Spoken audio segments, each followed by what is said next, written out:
L'hypnose est un talent que la nature nous a donné, explique le professeur Marie-Elisabeth Fémonville, que je reçois dans un instant. C'est à chacun d'apprendre à l'utiliser pour prendre soin de soi. Dans les 3 étapes principales du parcours de soins en cancérologie, l'annonce du cancer, le traitement proposé et la reconstruction, comment l'hypnose ou l'auto-hypnose peut-elle aider les patients? Hypnose et cancer, restez avec nous. On vous dit tout sur ABC Talk TV. Bienvenue dans les virtuoses de l'hypnose.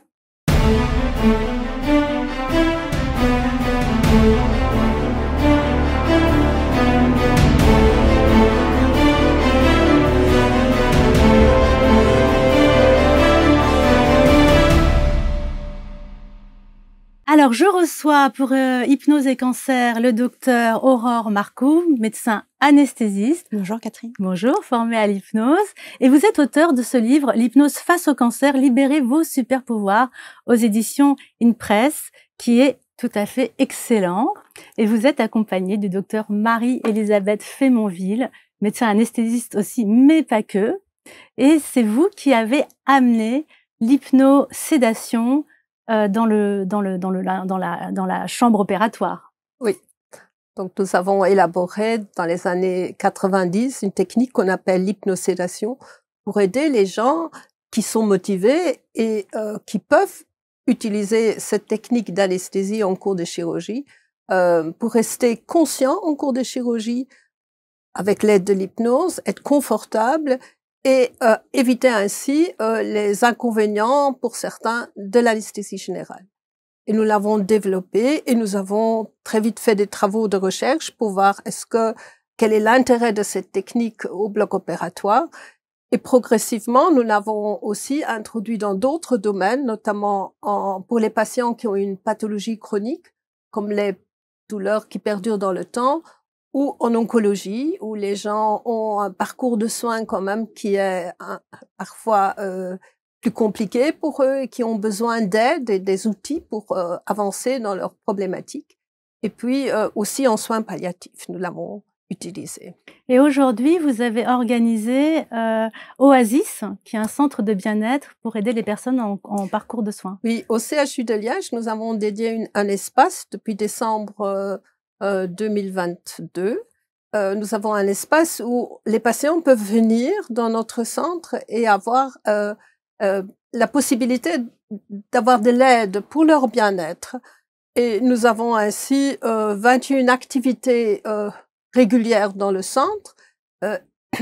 Alors, il y a des activités très diverses, oui, des cours de cuisine. Oui, des cours de cuisine. Nous avons aussi des soins esthétiques en individuel, des informations en groupe sur que faire quand il y a une chute des cheveux, comment soigner ses ongles. Et puis, on a aussi de la gymnastique ciblée pour les gens qui sont déconditionnés. On a aussi l'apprentissage d'auto-hypnose et d'auto-bienveillance dans ce parcours-là. On a du yoga, on a même du reiki. On a également des soins plantaires. En Belgique, vous êtes plus ouvert qu'en France, je pense, en proposant du reiki, donc du magnétisme en fait, hein, c'est une forme de magnétisme. On étudie. On ne sait pas encore, on est en train d'étudier. On sait qu'on l'utilise en soins palliatifs régulièrement chez les patients hospitalisés par quelqu'un qui est spécialisé dans ce domaine, qui est kinésithérapeute. Mais on est en train d'étudier et de voir quel est l'intérêt de l'utiliser aussi chez des patients en oncologie. C'est une curiosité et en même temps avec une évaluation scientifique derrière. Oui. Voilà, des études et vous êtes pionnier en fait. Et vous êtes pionnière, je veux dire, dans le domaine puisque vous amenez en fait dans l'hôpital des nouveaux procédés, des nouvelles façons de faire. Et on vous doit beaucoup. Donc vous êtes une experte internationale de l'hypnose. Oui, je pense qu'on a eu la chance d'avoir la reconnaissance de tous les travaux que nous avons faits. Parce qu'effectivement, nous avons travaillé en clinique et simultanément, nous avons eu des équipes de recherche qui nous ont aidés à faire des publications, à demander des fonds pour faire de la recherche, notamment sur le fonctionnement du cerveau. Et toute cette richesse nous permet d'affirmer maintenant, aussi dans le monde académique, que c'est un outil intéressant. Alors, Aurore, vous avez été étudiante auprès de Marie-Elisabeth, puisque vous avez suivi les cours qui sont destinés aux médecins, justement. Oui, tout à fait. Donc moi, j'ai été formée à l'hypnose en France et je suis partie rencontrer Marie-Elisabeth à Liège pour, en tant qu'anesthésiste déjà, pour apprendre cette technique d'hypnosédation. Parce que c'est effectivement grâce aux travaux du professeur Fémonville que on comprend maintenant mieux tous les mécanismes physiologiques qui sous-tendent l'hypnose et que on peut du coup maintenant proposer cette technique aux patients à l'hôpital. Et pour ça, il a fallu que nous, les médecins, on comprenne comment ça marche. Et ça, grâce au progrès de la radioimagerie, couplé avec des études cliniques précises qui permettent de comprendre ce qui se passe exactement dans notre cerveau. Donc, vous avez travaillé longtemps à l'Institut Marie Curie, donc auprès de personnes qui ont des cancers. Et donc, vous avez utilisé l'hypnose? Oui, en tant qu'anesthésiste, donc on rencontre les patients à différents parcours de leur de ce long voyage qu'est le cancer, qui va de l'annonce jusqu'à la préparation avant une intervention, l'intervention en elle-même, la pose de chambre implantable. Ensuite, on endort les enfants pour la radiothérapie, puis on les voit aussi quand on enlève les chambres implantables. Donc vraiment, on suit les patients tout le long.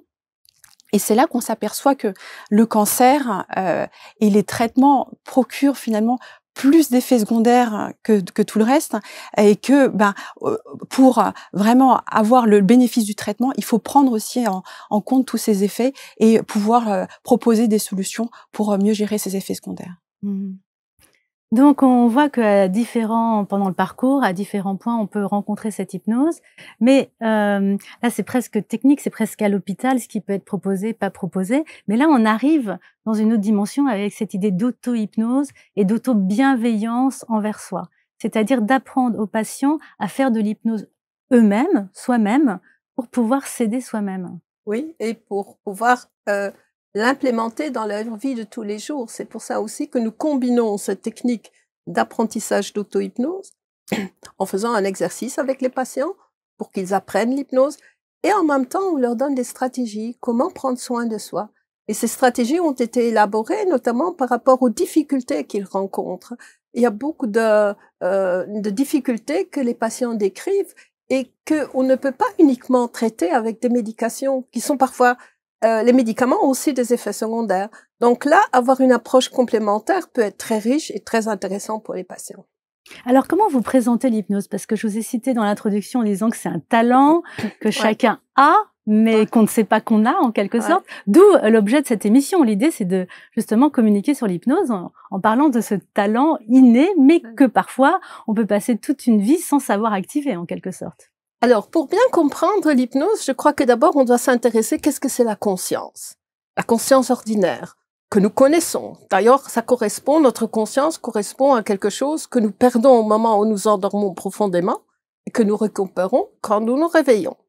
Alors, il faut donc, pour être conscient, il faut avoir de l'éveil. Il faut être éveillé pour être conscient. Et en même temps, avoir un contenu de conscience. Et le contenu de conscience peut concerner soit le monde externe, tout ce que je vois, ce que j'entends, comment j'interagis avec mon environnement, ce qu'on appelle la conscience externe. Et en même temps, nous avons une conscience interne, la conscience de nous-mêmes, la conscience de tout ce que nous avons vécu dans notre mémoire. Nous sommes conscients d'être conscients. Et la particularité chez l'être humain dans la conscience ordinaire, nous varions de la conscience externe vers la conscience interne tous les 20 secondes. En hypnose, c'est différent. En hypnose, on peut appeler l'hypnose un état de conscience modifié, non ordinaire. Et là, on a montré par les différentes études de neuroimagerie fonctionnelle que la façon dont notre cerveau agit change drastiquement. Il y a des connexions qui se font et nous avons davantage de conscience interne et nettement moins de conscience interne. D'ailleurs, les gens qui glissent dans le processus hypnotique, qu'est-ce qu'ils disent? Ils disent « je me sens différent, j'ai une façon différente de raisonner, de juger et d'analyser la situation et je deviens davantage suggestible à ce que l'autre me dit ». Donc, c'est quelque chose que l'individu vit. Et en même temps, il découvre qu'il a parfois une image de lui-même qui change. et en même temps, il a une perception du temps qui change. Et il a parfois aussi l'impression que les choses se font automatiquement. Donc, c'est une description d'un état de conscience non ordinaire. C'est certainement pas le sommeil, parce que beaucoup de gens pensent que dans le mot hypnose, on entend le mot sommeil. Non. L'hypnose, on est conscient en hypnose parce qu'on est éveillé en hypnose. Et la particularité dans ce mode particulier, c'est qu'on va utiliser d'autres talents de notre cerveau. C'est-à-dire que, au lieu d'utiliser toutes les capacités cognitives, d'analyse, d'interprétation, on va utiliser des facultés plus intuitives, des facultés d'imagination. Et donc, ce qui rend en fait notre cerveau capable de faire des nouveaux chemins, des nouvelles connexions qu'il ne sait pas faire en état d'éveil ordinaire. Et donc, c'est ce qui rend cet état-là très utile pour apprendre des nouveaux chemins et apprendre à notre cerveau des nouveaux chemins. Et alors du coup, dans votre livre, il y a un sous-titre, c'est « Libérer vos super-pouvoirs ». Donc on a l'impression d'avoir un talent, d'avoir des super-pouvoirs, mais qu'on n'utilise pas, donc c'est un petit peu dommage. Alors, on peut aussi parfois entrer en hypnose dans un état non ordinaire d'un seul coup qu'on reçoit par exemple le choc de l'annonce. Oui, c'est très important de savoir que quand l'intégrité de notre vie est menacée, à ce moment-là, nous glissons parfois spontanément dans un processus de conscience non ordinaire. Donc, comme j'ai expliqué, nous devenons beaucoup plus suggestibles par rapport à ce que l'autre dit parce que notre esprit critique diminue. Donc, la façon dont on va nous dire l'annonce, la façon dont on va donner des suggestions va avoir une importance énorme. Et donc vous disiez que les patients, plusieurs mois plus tard, ils se rappellent, oui, l'oncologue, le médecin m'a dit ça, et ils sont comme chargés de cette phrase qui demeure avec eux et qui sont parfois assez limitantes ou négatives. Oui, parfois des suggestions qui ne sont pas nécessairement bénéfiques pour eux restent pendant des mois, des années, gravées dans leur mémoire comme un disque rayé. Et c'est là qu'on peut les aider en les aidant à aller au-delà de cela pour avoir la possibilité de libérer les potentialités qu'on a en soi. Donc vous avez un message aussi à faire passer aux médecins pour l'annonce en fait d'une maladie grave qui met justement en question cette intégrité, peut-être en utilisant des mots. Des mots qui préservent toutes les ressources du patient, c'est-à-dire qui ne condamne pas, parce que la médecine est très, très compétente pour traiter, pour donner des traitements, mais elle est encore très limitée pour prédire. Et c'est pas à la médecine, effectivement, de prononcer des mots qui pourraient entamer les capacités du patient. Et effectivement, c'est souvent dans le souci de bien faire, c'est-à-dire voilà ce que vous avez, voilà ce que vous risquez, voilà votre pronostic, et puis on voilà a vos chances de s'en sortir, stade 1, stade 2, enfin voilà, faut pas donner de faux espoirs aussi, donc du coup on décrit peut-être toutes les choses terribles qui pourraient se passer, mais le patient qui est sous le choc reçoit ça comme presque son destin, quoi. Tout à fait. Donc, choisir des mots qui puissent lui faire prendre la mesure de la gravité de la situation, mais sans lui ôter les capacités à réagir à cette situation et à pouvoir en faire quelque chose. Mais une annonce, de toute façon, est difficile. C'est-à-dire qu'il y a des études qui ont montré qu'il y avait entre 7 et 13% des patients qui sortaient de consultation, qui développaient dans les semaines qui suivent l'annonce des réactions de stress, avec des réactions physiologiques, donc perte du sommeil, fatigue, cauchemar, amaigrissement. Et donc ça, avant tout traitement de chimiothérapie, avant tout traitement du cancer. Et donc, ces réactions de stress qui sont légitimes face à l'annonce d'un cancer, bien il y a des techniques effectivement que les patients peuvent déjà s'emparer à ce moment-là pour commencer à se préparer mentalement et à utiliser au mieux les ressources de leur corps. Donc en fait, l'idée c'est que le patient redevienne acteur de sa santé, qu'il ne soit pas passif, qu'il n'ait pas l'impression de subir quelque chose, mais qui de son côté, puisse mettre en chemin quelque chose pour avancer. Ouais. Ce qui est important de comprendre aussi, c'est qu'il faut que ce soit le bon moment pour lui. Parce que quand un patient a reçu de l'information, notamment par rapport à son traitement, beaucoup de patients disent « on m'oblige à le faire ». Ils prennent quand même le choix d'aller vers le soignant et de suivre les différents traitements qu'on propose. Et de là, se réapproprier quelque chose dans ce parcours de soins en disant je peux faire aussi moi quelque chose pour aller mieux, pour mieux aller au-delà des symptômes que les traitements me donnent, eh bien, ça, c'est encourageant pour les patients. Et les patients disent qu'ils ont besoin de choisir aussi. Donc, ils aiment bien. C'est pour ça que nous, on a une palette d'approches complémentaires, parce qu'il se peut qu'il y ait un moment où, effectivement, juste un soin de visage fait du bien. Un autre moment, peut-être une séance de yoga. Un autre moment, c'est peut-être dans le parcours le moment où on est d'accord d'apprendre à prendre soin de soi avec l'auto-hypnose. Donc, l'auto-hypnose permet de diminuer des symptômes, d'augmenter la qualité de vie. Comment ça fonctionne exactement? C'est-à-dire dans nos études, c'est pour ça qu'on a fait les études avec les patients qui viennent pour cette problématique-là. On a vérifié quels sont les bénéfices à proposer quelque chose. Notamment, on rencontre les patients en groupe. C'est un avantage. Il y a aussi un échange en groupe. Et on les rencontre 8 fois en groupe. Les séances durent 2 heures. Et pendant ces séances, les patients, ils apprennent l'hypnose avec quelqu'un. Et on a quelque chose de standard. On a une hypnose qui est orientée davantage pour le confort physique. On appelle ça fauteuil de nuage blanc, comme s'il s'installait dans un fauteuil de nuage blanc. On a une autre séance, à un moment donné, c'est safe place, se mettre en sécurité, retrouver cette intimité cocon qui leur permet de se sentir bien. Une autre séance qui aide pour le sommeil. Beaucoup de gens se plaignent des difficultés de sommeil. Puis on a une autre séance pour les problématiques de douleur. Ils ont aussi parfois des douleurs. Apprendre à gérer autrement la douleur, couleur et analgésie en gants. Alors, avant de continuer sur la liste, Aurore, dans votre livre, vous parlez des douleurs chroniques et vous parlez de certains symptômes liés au cancer, comme les bouffées de chaleur ou les bouffées de chaleur d'une manière plus générale. Et donc, c'est comme s'il y avait...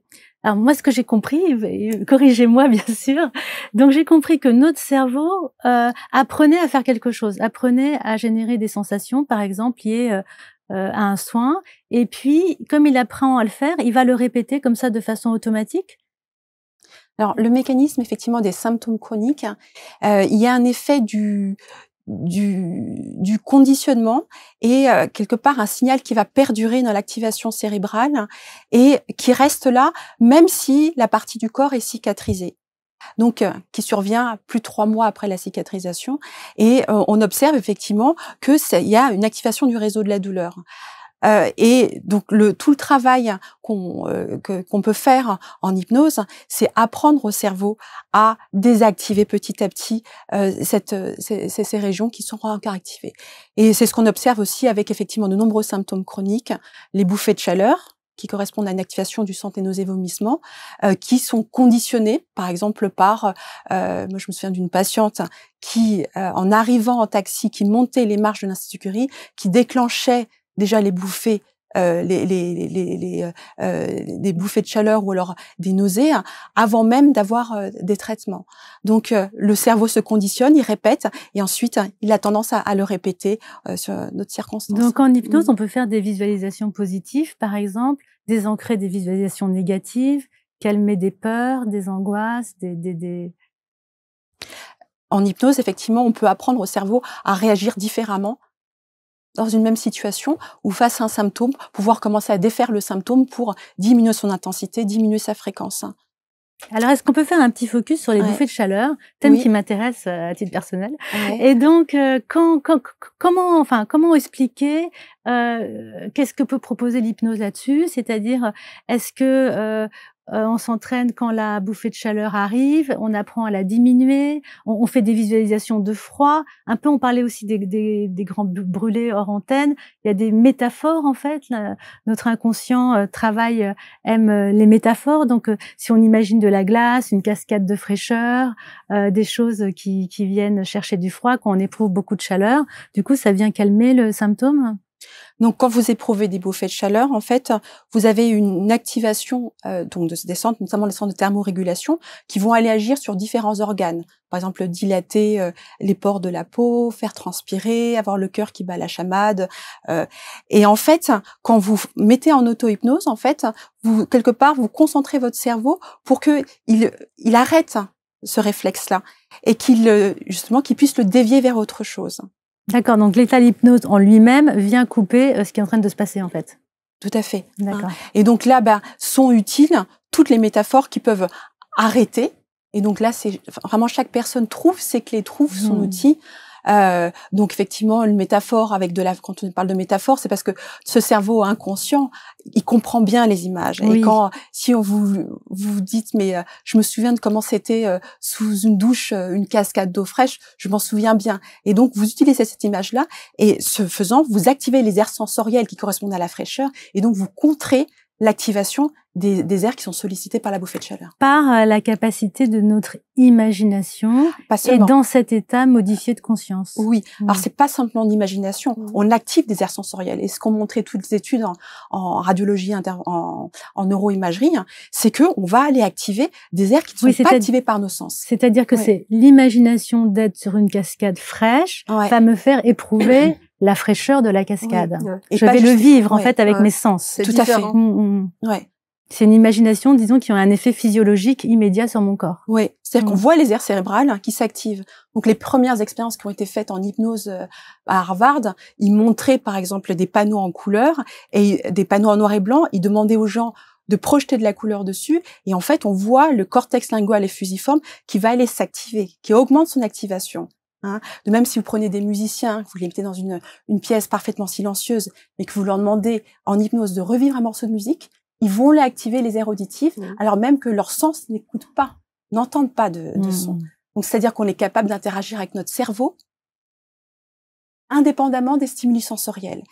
Et c'est un peu ça que du coup, qui est magique, c'est qu'on va pouvoir distordre et même changer des perceptions sensorielles qui sont gênantes, comme les bouffées de chaleur, la douleur, et au contraire pouvoir activer des aires sensorielles qui vont amener du confort. Donc on a une vie plus confortable une fois qu'on sait gérer les différents symptômes, et on peut réapprendre et éduquer notre cerveau finalement à abandonner aussi peut-être ces symptômes s'ils n'ont plus lieu d'être. Tout à fait. Et effectivement, notre cerveau, quand il a des réflexes comme ça, c'est pas qu'il nous veut du mal, mais ce sont souvent des réflexes de protection, d'anticipation. C'est un peu comme le mal de transport chez les enfants. C'est pour dire, non, ne monte plus dans la voiture de maman parce que tu as été malade la dernière fois. Et donc, du coup, l'enfant, petit à petit, en sentant juste l'odeur de l'essence, il va déjà être malade. Ça, c'est un réflexe, mais c'est pas quelque chose, c'est pas qu'il joue, c'est son cerveau, en fait, qui déclenche un véritable symptôme. Et effectivement, si on arrive à canaliser sensoriellement, et on peut changer du coup la perception sensorielle et faire que l'enfant se sente un petit peu mieux. C'est génial. C'est là la différence entre imaginer et vivre. En hypnose, on vit que notre imagination nous donne. Donc, on a des sensations, on a des perceptions, ce qu'on n'a pas nécessairement quand on fait de l'imagerie visuelle. Alors, Marie-Elisabeth, il y a aussi donc vous aviez décrit le fauteuil de nuage. Ensuite, les différents apprentissages qu'on peut faire. Et puis, on était sur la douleur. Donc là, vous, avec les sous-modalités de la douleur, en imaginant, alors qu'on a mal, on imagine une couleur à cette douleur. Et puis, en changeant cette ou en mettant, à un moment donné, des gants, l'analgésie en gants. Et puis, on aime bien aussi aux gens d'apprendre à ressentir dans leur corps une lévitation. On appelle ça voyager léger. Alors, lévitation, c'est quand le bras va monter tout seul, voilà, en tout cas sans effort conscient, contrairement à ce que je suis en train de faire. Voilà. Et puis, il y a une métaphore d'un problème qu'on aimerait bien qui disparaît. À ce moment-là, on se met dans la peau d'un sculpteur ou d'un artiste qui en fait un objet qui représente le problème. Et puis, on laisse, à un moment donné, venir des outils à côté de cet objet des outils qui sont capables d'aider à la transformation. Donc, on va sculpter. Peut-être sculpter, ça dépend des gens. D'accord? Et c'est là la puissance de l'hypnose. Ça permet de laisser toute la créativité de l'individu et c'est très respectueux parce que l'individu va mettre là-dedans ce qu'il pense est utile pour lui. Et donc, celui qui les accompagne doit être très prudent. Il ne doit pas suggérer des choses. Parce que, on a déjà dit, on est très influençable quand on est en hypnose. Donc, on doit faire l'hypnose avec des gens qui connaissent ce piège et laisser la créativité de l'individu aider à sortir d'un problème. Et donc, avec cette métaphore de cet artiste donc, qui va transformer l'œuvre d'art du problème en nouvelle œuvre d'art. Ben, on laisse faire ça, son esprit inconscient. On ne demande pas qu'il est en train de le faire. Il doit juste l'observer, regarder qu'est-ce qui pourrait changer cet objet. Il soit davantage suivant ses goûts qui pourraient représenter le problème. Et puis, on va dans un endroit pour se faire du bien. Très bien. Donc, hypnose et auto-hypnose et auto-bienveillance aussi. Auto-bienveillance, ça veut dire que dans les consultations avec les patients, que ce soit en douleur chronique ou en oncologie, on constate quand même facilement que des gens, ils trébuchent sur des difficultés et je pense ils sont quand même désireux d'avoir des outils qui leur permettent d'aller au-delà. Et c'est ainsi que nous avons, ou que j'ai élaboré tout un panel de stratégies, j'appelle ça des stratégies, où j'invite les patients à concrètement utiliser ces stratégies. Et donc, ils sont invités quand ils viennent à ces séances d'apprentissage d'auto-hypnose à inscrire une stratégie, écrire une stratégie, et de veiller à ce qu'entre les espaces de 2 séances, ils appliquent particulièrement ces stratégies. Ainsi, ils constatent qu'ils peuvent avancer pas à pas et aller dans une autre direction. Ils s'adaptent. Il faut évidemment savoir que il faut rester bienveillant avec soi-même. C'est pas du jour au lendemain qu'on intègre tous les données. Et il faut avoir aussi la bienveillance, donc la patience avec soi-même, répéter pour y arriver. C'est la même chose avec l'apprentissage d'auto-hypnose. L'outil, il faut la répéter à la maison. Et donc, vous vouliez nous donner aujourd'hui, pour les personnes qui nous regardent, 5 stratégies pour prendre soin de soi. Donc, c'est maintenant. Donc, dans les stratégies, ils ont une 50aine sur les 8 séances. Je vais en rapporter quelques-unes. Une des observations, quand on reçoit un diagnostic tel qu'un cancer, les patients, à ce moment-là, les patients perdent l'insouciance par rapport à la finitude de la vie. Et comme conséquence, ils ont très souvent en cours de journée des intrusions d'idées tristes, d'idées de la mort, de la finitude de la vie probable et toutes les conséquences que ça peut faire dans leur entourage. Et à ce moment-là, ces idées-là, ils disent que ça les tire très fort vers le bas, ça les décourage, ça les rend tristes, ça les rend anxieux. Et une des stratégies qu'on propose aux patients, c'est de rester dans le présent et s'interdire d'alourdir le présent avec les problèmes du passé et du futur. Et pour que concrètement ils arrivent à cela, parce qu'on ne peut pas annuler une pensée, quand on a une pensée, on l'a, on peut à ce moment-là se construire un objet stop. L'objet stop, ça peut être quelque chose que je construis moi-même, un bracelet, mais ça peut être aussi des boucles d'oreilles que je touche. Et le fait de faire le geste de toucher aide le cerveau à un moment donné à dire stop maintenant, t'arrêtes ces idées-là, et tu continues et tu profites de ce que tu vis actuellement. Donc ça, c'est rester dans le présent. Une autre stratégie, parce que les patients rapportent souvent qu'ils ont un problème de fatigue et ils ont un problème aussi d'organisation, parce qu'ils sont un peu, avec le parcours du soin, sortis de la vie professionnelle, parfois aussi de leur routine habituelle, et ils sont difficiles à s'organiser. Et donc, à ce moment-là, on suggère aux patients de faire un grand rectangle et de tracer les médianes de ce rectangle. Ça fait alors 4 petits rectangles. Et dans le premier petit rectangle, ils inscrivent « urgent, important ». Dans le deuxième, ils écrivent « non urgent, mais important ». Dans le troisième, c'est « urgent, mais non important ». Et dans le quatrième, « non urgent, non importants. Et puis, d'utiliser cette grille quand ils ont comme ça des tâches à faire et réfléchir, qu'est-ce que eux ils pensent. On commence généralement pour éviter des problèmes, on commence avec l'urgent important. Et plus on travaille régulièrement l'urgent important, moins on en a et on peut alors s'adresser aux non urgents mais importants. Ça permet de structurer autrement leur valable quotidien. pour tout le monde en fait, quelque Mais part. oui, c'est bien pour sûr. tout le monde. Et une autre stratégie, c'est à un moment donné, apprendre à se reconnecter avec le plaisir du corps. Donc, on les invite à trouver tous les jours quelque chose qui leur fait plaisir, de remarquer à nouveau que ça fait plaisir et de se reconnecter avec le corps et retrouver le plaisir dans le corps. Et donc, se faire plaisir tous les jours. C'est une manière de défocaliser de leurs pensées et pour se réassocier à quelque chose de... Pour apprendre à rester dans le présent. Le présent, c'est ça qui me permet de ressentir un plaisir. Ah oui, ça me goûte bien, ce sourire me fait du bien, ce coup de fil, j'apprécie, cette discussion, ça me fait du bien. C'est de se reconnecter avec ce que je vis. Rester dans le présent. D'accord? Alors, on peut aussi, je les invite parfois aussi à retrouver un thème cadeau de la vie. Un thème, il y a plein de choses que la vie nous donne et on n'est même pas conscient que c'est un cadeau. Alors, je pose la question, qu'est-ce que vous trouvez comme cadeau? Alors, il y en a qui disent, ma famille, le fait d'avoir de l'amour. Non, je dis trop plus près de chez vous. Alors, c'est la vision. Le fait de voir, c'est grâce au fait que je vois, que je sais lire, que je sais détecter un sourire, que je sais voir les couleurs, etc. L'audition, entendre. La parole. Si j'ai un accident vasculaire cérébral, je n'ai plus la parole. Le piège chez l'individu, c'est qu'on remarque ce que la vie nous donne comme cadeau quand on ne l'a plus.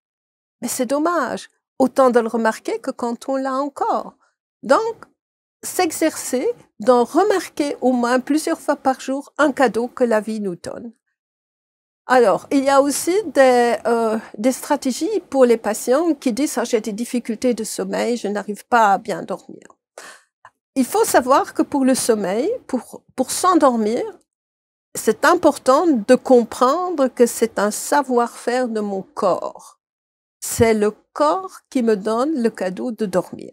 Je m'endors spontanément. C'est pas avec la volonté, c'est pas parce que je veux dormir. D'ailleurs, plus je veux dormir, moins je dors. Donc, on peut préparer le sommeil avec les consignes d'éviter les choses excitantes avant, c'est d'augmenter la température du corps à un bon niveau. Et puis aussi, si on est pendant la journée qu'on a eu des préoccupations majeures, on peut trouver des petites stratégies qui nous aident à nous endormir. Et une des stratégies, c'est l'alphabet. C'est-à-dire, je choisis une lettre de l'alphabet et je laisse venir une image et je dois trouver 10 objets qui correspondent à cette lettre, qui commencent avec cette lettre. Donc, je dois trouver avec L, je dois trouver lion. Et puis, je dois me représenter un lion. Et puis, par exemple, lampe. Et quand j'en ai 10, je passe à une autre lettre de l'alphabet.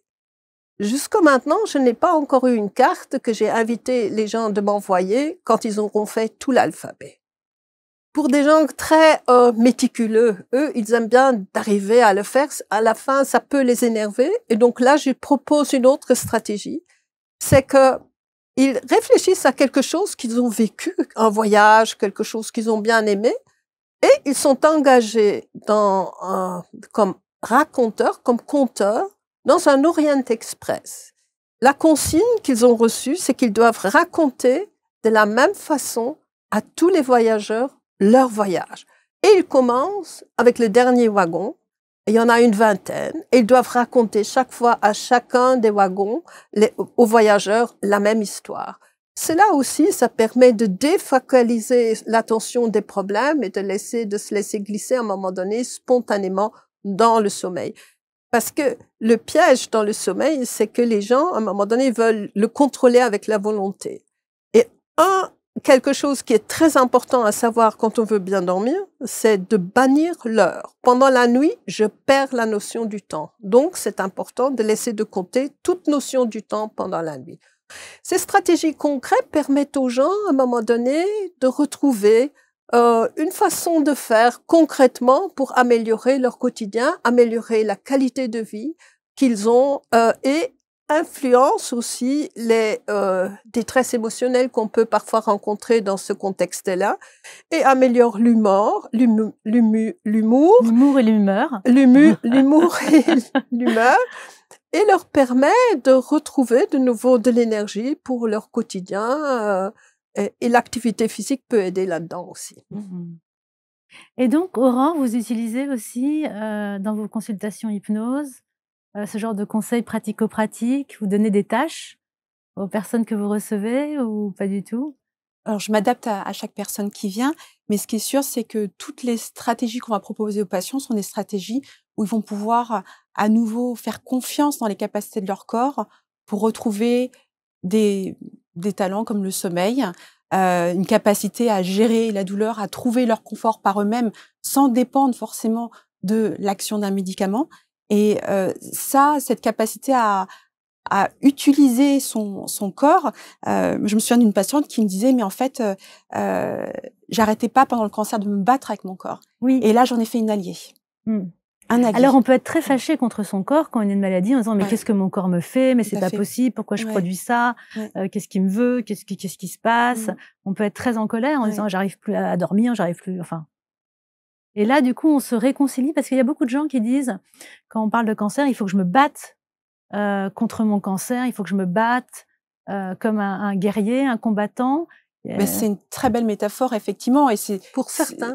Pour certains, surtout que au début, quelque part, ils suivent une ligne de traitement et ils viennent à des rendez-vous, ils obéissent à des consignes, ils suivent les protocoles et les traitements.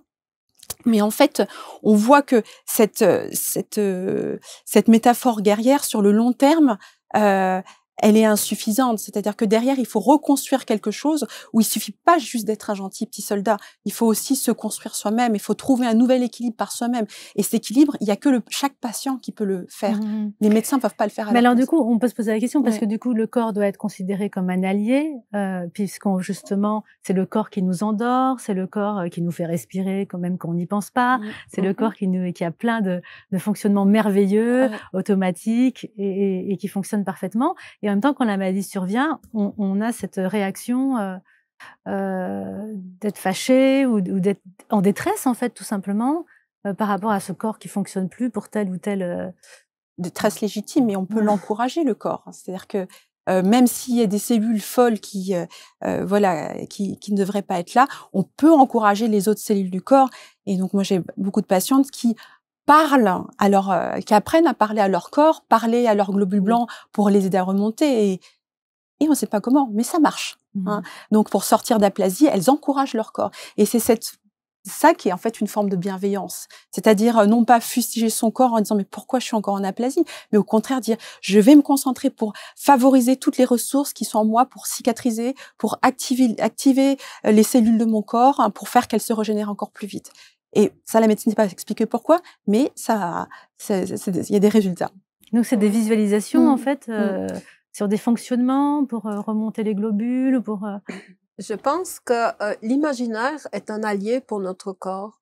Et il a des voies qu'on ne comprend pas avec le raisonnement et l'analyse en détail. Et donc, une image qui parle au patient, comment il s'imagine qu'il peut régénérer des globules blancs, peut être très efficace pour lui. Et en plus, je pense, là-dedans, ça donne un peu de pouvoir au patient. Il ne dépend pas uniquement de ce que les médecins apportent. Un médecin lui suggère, mais vous pouvez parler à votre corps, l'encourager pour qu'il produise les choses nécessaires, pour que les cellules, ça s'équilibre. L'immunité est très complexe.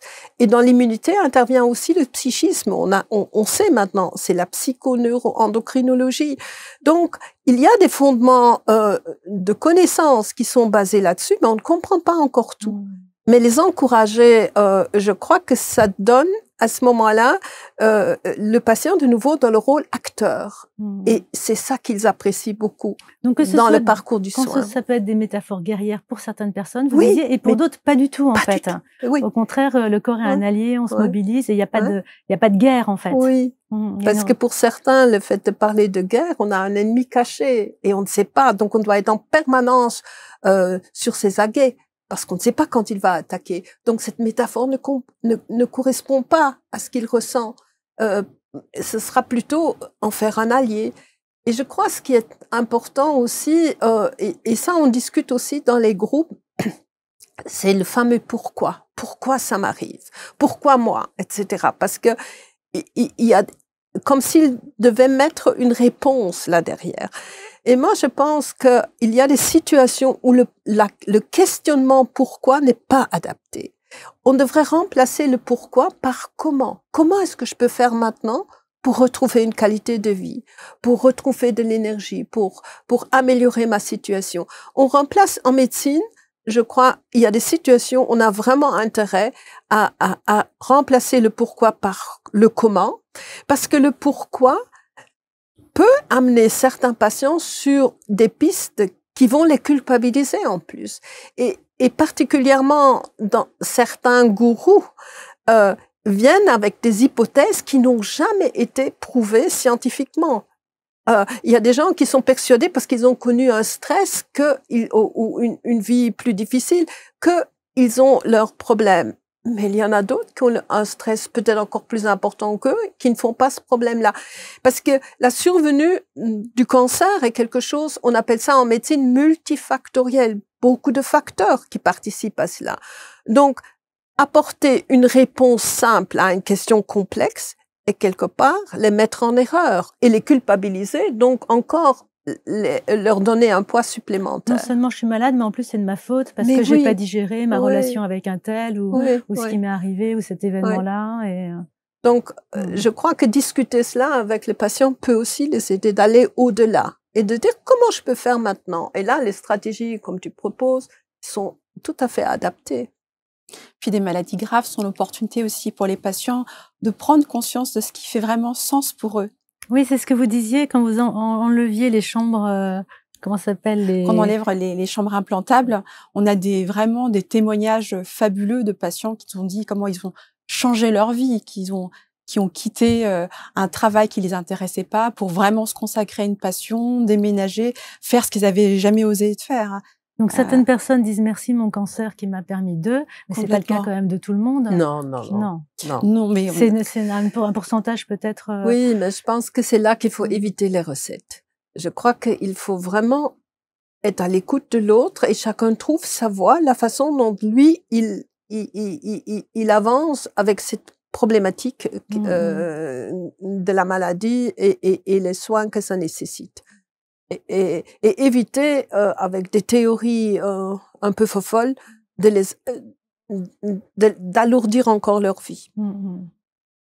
J'aime beaucoup votre approche très sur mesure, en fait. Donc, en même temps, vous proposez ces 8 séances avec ces protocoles qui apportent des choses, mais avec chacun va faire son chemin personnel dans ce cadre-là. Donc, il n'y a rien qui est imposé, il n'y a pas de recette. Il y a un cadre, en fait, vous posez un cadre, et chacun va suivre son propre chemin pour trouver ses propres visualisations, ses propres façons de faire, ses propres solutions, en fait. Je crois que, comme médecin, en tout cas, ce que l'outil hypnose m'a appris, c'est le respect que j'ai envers les ressources du patient. Le patient, il a beaucoup de choses. Parfois, il n'est même pas conscient de tout ce potentiel qu'il possède et qu'il peut mettre à son service.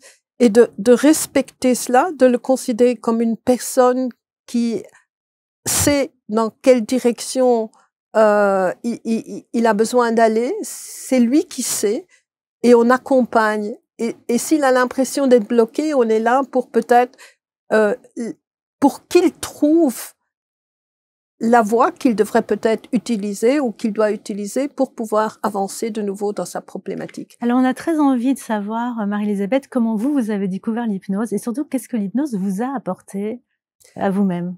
Je dirais que j'ai appris l'hypnose par hasard.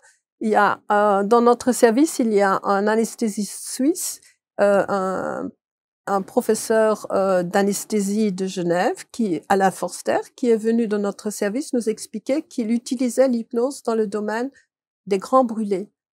Et à cette époque, j'étais responsable du secteur des grands brûlés, donc de la réanimation des grands brûlés et de la chirurgie plastique. Et donc, je suis allée à cette conférence. Et là, j'ai appris que l'hypnose est un outil. Moi, j'étais persuadée que c'était un talent. Mais un talent que celui qui travaille avec le patient avait. Et j'ai appris que c'est pas un talent. Chacun possède ce talent et on peut aider les gens à l'utiliser dans leur intérêt. Donc, cette approche m'intéressait énormément. Et donc, après cette conférence, j'avais vraiment envie d'apprendre l'hypnose. Et on m'a donné des références bibliographiques que j'ai évidemment appris.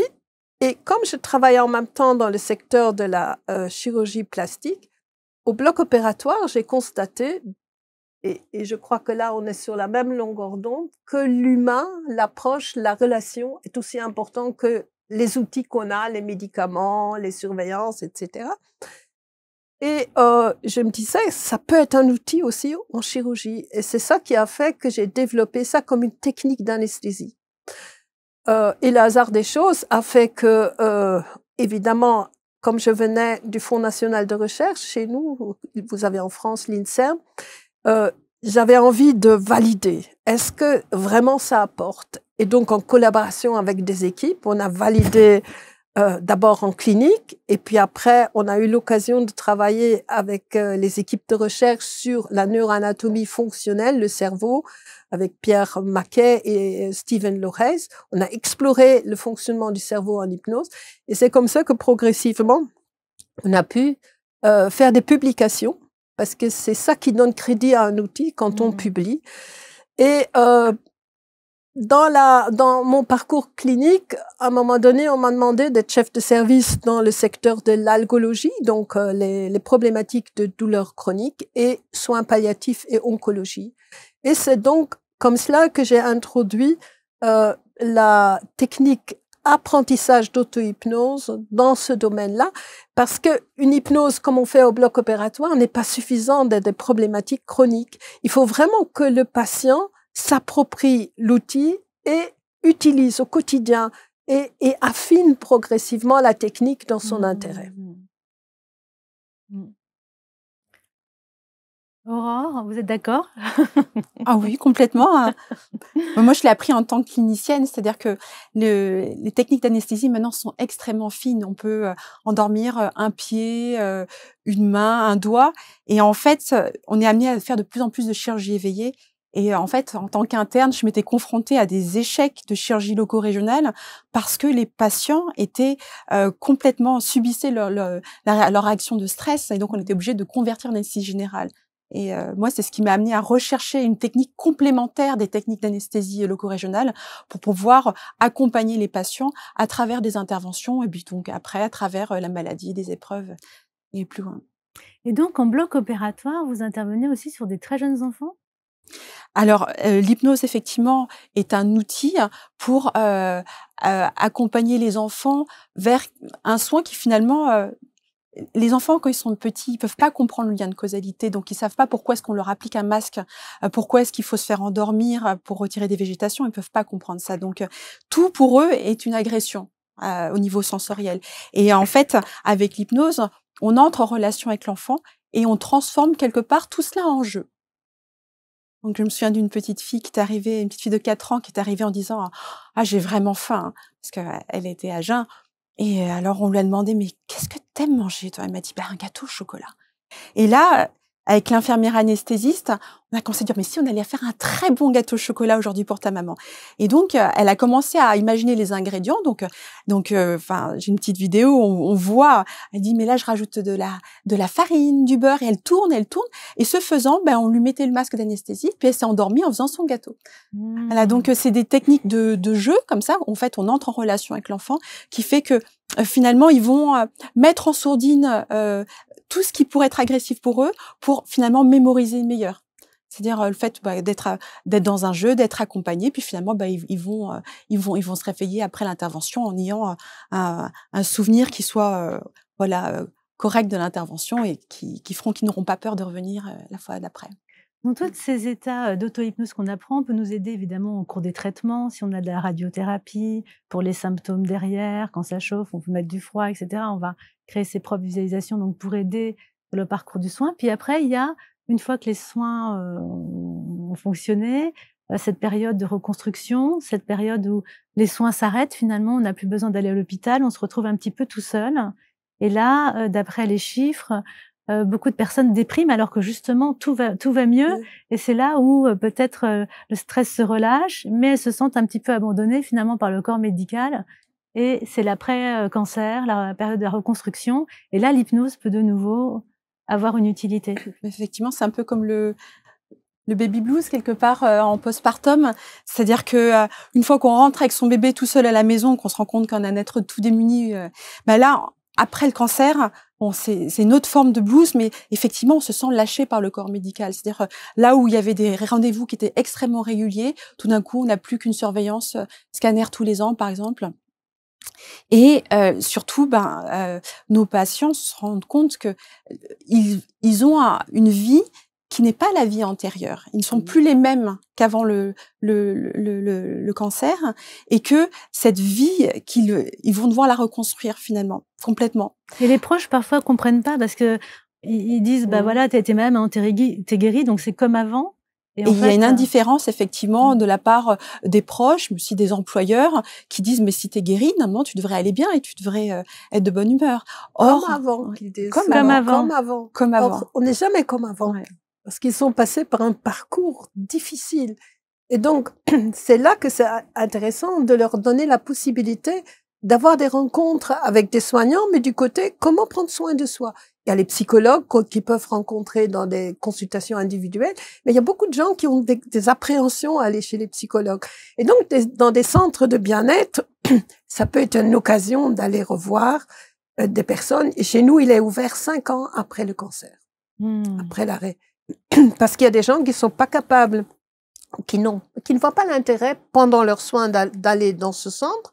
Par contre, après, ça peut être l'occasion pour eux de participer à cette construction comme tu décris. Mais le corps médical a aussi pour instruction de ne pas dire vous êtes guéri, puisqu'il peut y avoir une potentielle récidive. Donc on ne prononce pas le mot guérison, ou on n'ose pas le prononcer. Rémission, ouais, c'est rémission, rémission. Rémission. Oui. Je pense que c'est le temps qui on parle de guérison. C'est pas 100% gagné, donc on est en rémission, donc c'est encore une période un peu d'attente. On a peur, on peut aussi être en vigilance en disant au moindre symptôme on peut s'inquiéter. Oui. Donc on n'est pas comme avant, on gagne pas l'insouciance de l'avant. Non, cette insouciance par rapport à la finitude de la vie, ça prend du temps. Chez les uns peut-être un peu plus rapidement que chez les autres, mais il reste présent, même quand le corps médical dit maintenant les traitements actifs sont terminés, vous êtes en rémission, on fait des contrôles tous les 6 mois, tous les 1 an ou tous les ans. Je pense qu'à ce moment-là, les patients, ils ont aussi envie d'avoir, via le contact social, des rencontres et de reprendre confiance dans leur corps et dans leur vie, et de se réapproprier la vie en dehors de l'hôpital, en dehors de tous ces soins. C'est un apprentissage. Et dans le centre Oasis, avec toutes les activités que vous proposez, donc où les personnes peuvent aller même post-cancer jusqu'à 5 ans en fait, en tout. Oui. D'accord. Et du coup, c'est financé comment alors? Ça, mais c'est une volonté de l'hôpital, du CHU de Liège, d'offrir cette participation à des prix de 2,50 € par séance. Donc, c'est un prix minime qui ne correspond pas au vrai coût, du tout. Bien sûr. Et en plus, les soignants qui sont là sont des professionnels de santé, d'accord? Donc, ils sont des professionnels dans leur domaine. C'est le CHU, donc l'hôpital a pensé que c'est utile de mettre de l'énergie là-dedans parce que ça participe aussi à la qualité de vie des patients. Et donc, ça a du sens. Et c'est financé par des entreprises aussi? Il y a du mécénat?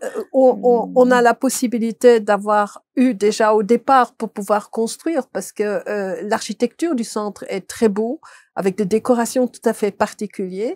Ça a été fait grâce à des donations, d'accord? Et pour perdurer cela, on a besoin d'avoir des dons pour Donc pouvoir on fait un continuer le appel, et projet. moi aussi je fais un Oui, appel pour oui, le centre de la Cité des Soins à Angers, donc qui a ce même parcours oui, et qui est financé effectivement par des entreprises oui. de la région. Et en même temps, chez nous, on utilise aussi ces approches pour évaluer, pour faire progresser notre savoir. Vous parliez du Reiki au départ, mais notre idée, c'est de voir aussi, qu'est-ce que ça amène, le fait d'avoir une séance de Reiki? Qu'est-ce que ça amène d'avoir une réflexologie plantaire? Qu'est-ce que ça change au niveau de l'individu et comment le patient vit cela? Et donc au Donc, CHU, il y a toutes sortes d'études, puisqu'il y a l'hypnose qui a été comparée à la thérapie cognito-comportementale aussi, à la méditation. oui, Là, je sais qu'il y a une autre étude qui est faite pour la TCAI, c'est-à-dire la transe cognitive auto-induite, oui, créée par Corinne Sambrin, et donc versus hypnose ericksonienne, c'est ça en fait? oui, Donc il y a des oui, études qui sont menées d'évaluation, oui. et donc vous publiez beaucoup dans des revues scientifiques. Je ne sais Ouais, pas combien il y a de publications qui sont signées ou co-signées par ouais, vous-même. C'est très impressionnant, avec des études ouais. très... euh, Mais je pense que le fait d'avoir l'outil hypnose permet aussi de créer un réseau et un réseau avec des jeunes, parce que c'est important d'intéresser des jeunes. Moi, je suis loin dans ma carrière, des jeunes à ce qu'ils continuent à investiguer et à faire de la recherche, à publier. Et les mettre en valeur. Et créer ce réseau, c'est aussi savoir avec la communication humaine et le respect de l'un par rapport à l'autre. Je crois que dans la recherche, ça doit être un projet win-win. Aussi bien celui qui a intérêt à ce qu'on fasse la recherche que celui qui la réalise et qui co-publie puisse trouver un gain. Et le patient est gagnant là-dedans. Parce que quand on offre une technique, autant que le patient sache que ça a du sens. D'accord? Et qu'on a montré que ça améliore la qualité de vie, la détresse, le sommeil, la fatigue. Donc, pour moi, Le ça que je montrer crois qu'est important. scientifiquement, c'est aussi une suggestion pour dire que ça marche. Oui, Et comme nous sommes des êtres de suggestion, oui, voilà. Et en médecine, on a besoin de ces études parce que on veut que cet outil-là marche pour le plus grand nombre. On va pas sélectionner des patients pour lesquels on va proposer une technique, mais vraiment. Et ces études-là, elles sont prospectives randomisées, c'est-à-dire que les patients sont tirés au sort, quelle que soit leur nature, leur caractère, pour pouvoir justement avoir ces techniques. Et c'est là qu'on peut vraiment voir si l'outil en lui-même marche. Et donc, vraiment, l'hypnose se distingue comme de beaucoup de techniques, dans le sens où il y a beaucoup d'études qui montrent en fait qu'elle a un effet physiologique, bien qu'elle soit non pharmacologique. Eh bien, encore plein d'études à faire. oui. Oui, et ça progresse et ça avance. Alors, le mot de la fin? Je pense que ceux qui sont intéressés à utiliser un outil, que ce soit les patients ou les soignants, vont découvrir que ça les aide au quotidien, ça les aide à avoir peut-être davantage de respect envers eux-mêmes, de se protéger soi-même, et aussi ça les aide à améliorer leur qualité de vie. Et je crois que quand on apprend l'hypnose, on apprend l'importance de la communication. À quel point les interactions sont importantes, aussi bien nos mots que nos gestes, nos intentions. Être très vigilant ce qu'on livre à l'autre pour que ce soit respectueux. Le respect du patient et le respect envers soi-même, je crois que ça peut mettre en avant dans le domaine du soin, mais aussi en dehors du domaine du soin. Et je dirais pour le patient, c'est redonner au patient la capacité d'accéder à des ressources pour traverser des épreuves de vie. Faire le patient en fait se rend compte qu'il n'est pas juste être un objet de soin. Et c'est vrai que notre médecine contemporaine tend à en faire un objet de soin. Et là, il prend en fait conscience qu'il peut lui-même aussi apporter, améliorer son confort et physique et mental. Moi, je garde tout ça, qu'en fait, on est des êtres de suggestion, tout le temps, même quand on est en état ordinaire de conscience. Alors, qu'est-ce que c'est quand on est en état non ordinaire de conscience, en état modifié? Mais on est des êtres de suggestion. Et c'est vrai que face à la médecine, on est, en tant que patient, très à l'écoute de ce que va dire le médecin, d'une petite grimace, d'un hochement de tête. On attend finalement, est-ce que mon traitement a marché, n'a pas marché? Donc il y a beaucoup d'angoisse pour la visite du prochain rendez-vous, et il y a cet état d'attente. Voilà, donc mon message, voilà, c'est chacun fait du mieux qu'il peut, d'un côté comme de l'autre, et tous ensemble. Oui. Et je pense aussi, c'est utile de savoir qu'on peut s'améliorer, en tout cas pour les soignants, on peut s'améliorer dans la façon dont on communique avec les patients et devenir beaucoup plus vigilant la façon dont on livre nos messages. Parce que les bonnes intentions en médecine ne suffisent pas. C'est vraiment une technique de communication. Bien, et ben j'espère que ça vous a plu et que vous avez été éclairé sur votre chemin, que ce soit en tant que patient ou en tant que soignant, et même ni l'un ni l'autre, on vous invite à découvrir ces outils de communication, en fait, tout simplement. Donc, on vous souhaite plein de bonnes choses sur ABC Talk TV. Je vous remercie infiniment de votre présence. Vous êtes venus de Belgique et vous de Paris, et c'était un vrai plaisir de vous recevoir. À bientôt.